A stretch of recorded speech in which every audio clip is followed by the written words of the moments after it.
বর্তমানে জর্ডানের ভিসা চালু আছে কিনা, আপনি কোন ক্যাটাগরির ভিসা নিয়ে এই জর্ডান দেশটিতে আপনি যেতে পারবেন, সে বিষয়টা আপনাকে খেয়াল রাখতে হবে এবং আপনি কিভাবে যাবেন সেটাও আপনাকে বুঝতে হবে।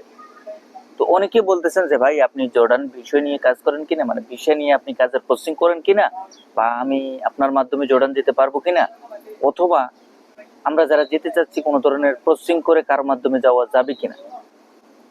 আগে খেয়াল রাখতে হবে আপনি জর্ডানে কোন ভিসা নিয়ে যেতে চাচ্ছেন। গার্মেন্টস বা পোশাক খাতে যদি কোনো আপনি পোশাক শিল্প কারখানায় যদি আপনি যেতে চান, সেক্ষেত্রে আপনি যেতে পারবেন কিনা, আদৌ কার মাধ্যমে গেলে আপনি সফলতা মানে ভিসাটা আপনি পাবেন, এবং টাকা পয়সার দিক থেকেও একটা ব্যাপার স্যাপার আছে। সাথে সাথে আমি আমার কথাই বলবো, আমি জর্ডান নিয়ে কোনো ভিসা প্রসেসিং করি না, যদি অবশ্যই করি কখনো কোনোভাবে অবশ্যই আমি ভিডিওর মাধ্যমে আপনাদের সামনে উপস্থিত হয়ে জানাবো। আরেকটি বিষয় বলে রাখি, বাংলাদেশের যে সরকারি সংস্থা Bangladesh Employment and Services Limited বয়েসেলের মাধ্যমে আপনারা বর্তমানে এই জর্ডান দেশের ভিসা কার্যক্রম নিয়ে কাজ করতে পারেন বা ভিসা প্রসেসিং করে আপনারা সেখানে যেতে পারেন। ধন্যবাদ।